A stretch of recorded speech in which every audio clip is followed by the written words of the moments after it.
हाँ तो welcome to बच्चों। देखिए ये आपका जो 23 जनवरी का बेटा सेकंड शिफ्ट का मैं पेपर डिस्कस करने जा रहा हूँ। जो मेरे पास मेमोरी बेस्ड क्वेश्चन है बेटा, मैं उनको एक्सप्लेन करने वाला हूँ। देखो बहुत सिंपल क्वेश्चन थे, ठीक है, मगर शिफ्ट 1 के कंपेयर में शिफ्ट सेकंड के थोड़े से यहाँ पे टफ थे, ठीक है।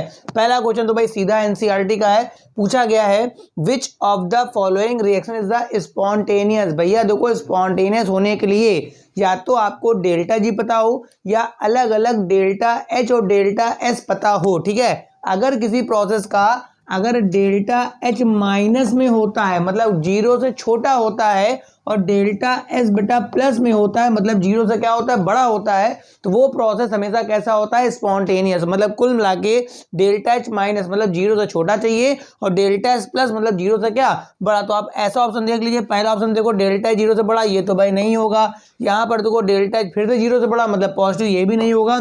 सी ऑप्शन में आइए डेल्टा एच बड़ा, देखो जीरो से छोटा मतलब माइनस है और बेटा डेल्टा एच जीरो से बड़ा मतलब प्लस है। तो ओवरऑल इसका सी ऑप्शन जिस बच्चे ने लगाया होगा उसका बिल्कुल परफेक्टली एनसीईआरटी में दे रखा है, बिल्कुल सिंपल सा। देखो भाई सेकंड में पूछा गया है graph of zero order reaction. देखो भाई जीरो ऑर्डर के लिए मेरे पास जो फॉर्मूला बनता है A is equal to A naught minus K T, ये आपने जीरो ऑर्डर का डेरिवेशन करा होगा। तो ये जस्ट लाइक ए वाई बराबर एम एक्स प्लस सी के तरीके है। यहाँ पर आपका ये जो टी और ए है ये दो वेरिएबल हैं, तो यहाँ पे स्लोप बेटा माइनस मतलब लाइन की इक्वेशन है। मतलब देखो बी ऑप्शन बेकार हो गया और डी बेकार हो गया, इनमें कर्व बना हुआ है और हमें चाहिए लाइन। देखो भाई पहला वाला क्या बता रहा है कि ये कंस्टेंट चेंज नहीं हो रहा, तो यहाँ पर मेरे पास जो ग्राफ बनेगा देखिए भाई y is equal to M X plus C है, तो स्लोप माइनस में आ रहा है। यहाँ देखिए स्लोप आपका माइनस में, तो जो ऑप्शन सी है बेटा वो जीरो ऑर्डर का आपका ग्राफ है। इसको बना लीजिए फटाफट, मैं अगला क्वेश्चन लिखता हूँ।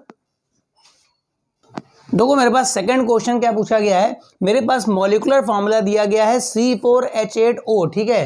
देखो भाई अगर दुगने के साथ O लगता है, बात सुनना, दुगने के साथ O लगता है तो वो बेटा या तो एल्डिहाइड या कीटोन, उन्हीं के ही मेरे आइसोमर बनाने हैं। मतलब उसने पहले बता दिया कि C4H8O के जितने मेरे एल्डिहाइड बन सकते हैं और कीटोन यही बनाने हैं। तो देखो भाई पहले मैं बनाता हूँ एल्डिहाइड का, तो 4 कार्बन का एक एल्डिहाइड तो बेटा मेरे पास ये हो गया, ठीक है।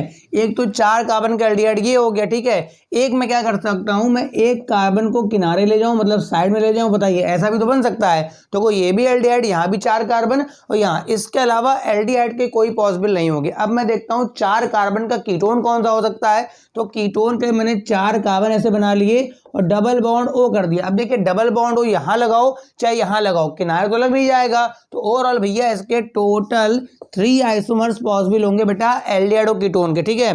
फोर्थ ऑप्शन आपका जो फोर्थ क्वेश्चन है मेरा वो सीधा एनसीईआरटी बेस्ड है। पहला प्रोसेस भाई बड़ा फेमस है, डाउ प्रोसेस है।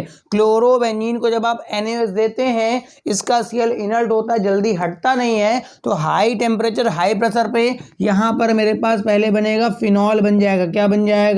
फिनॉल। मतलब जो ऑप्शन यो ए होगा वो मेरे पास फिनॉल बनाना था, ठीक है। इसके बाद ये क्या करता है, ये ऑक्सीडाइजिंग एजेंट है। तो आपने सीखा होगा जब फिनॉल को मैं ऑक्सीडाइज करूंगा तो बेटा मेरे पास पैराक्विनोन या बेंजोक्विनोन बन के आता है। इस तरह से मेरे पास बेंजोक्विनोन का मॉलिक्यूल बन जाता है। ये बेटा एयर के ऑक्सीडेशन पे भी बनता है, बनाते यही फटाफट से खोल लेते हैं आप। अब देखो बेटा ये कोऑर्डिनेशन का क्वेश्चन पूछा गया है, कह रहा है इन 4 कॉम्प्लेक्सेस में बेटा किसके पास D4 कॉन्फ़िगरेशन है। तो वो उसने केवल D4 पूछा है, वो टोटल इलेक्ट्रॉन पूछ रहा है भैया किसमें D4 हैं। तो यहाँ पर आपको स्ट्रॉन्ग फील्ड से मतलब नहीं रखना है, केवल D4। या तो T2G बोलता भाई किसमें कितने हैं, तो मैं देखता है स्ट्रॉन्ग फील्ड। यहाँ पर केवल आपको मेटल की ऑक्सीडेशन नंबर निकाल करके उसका निकाल देना इलेक्ट्रॉनिक कॉन्फ़िगरेशन। भाई Zn का -1 यानी Fe का यहाँ पर +3 है, ये -1 होता तो यहाँ पर भी Mn +3 है। ये बेटा ये भी कोबाल्ट +3 है, यहाँ पर कोबाल्ट +2 है।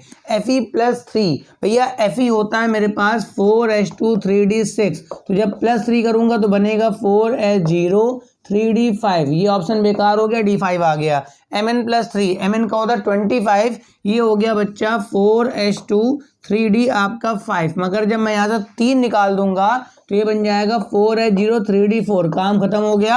आपका जो ऑप्शन बी है बिल्कुल परफेक्ट है। तो उम्मीद है कि जो मैंने 5-6 क्वेश्चन एक्सप्लेन करे जो मेमोरी बेस्ड थे ये आपको समझ में आ गए होंगे। आप अपने आंसर इनसे मैच कर लीजिएगा। Thank you for watching. और आपने अगर मेरा चैनल सब्सक्राइब नहीं किया तो कर लो बेटा, नेक्स्ट लेक्चर इस तरह आता रहेगा। Thank you for watching.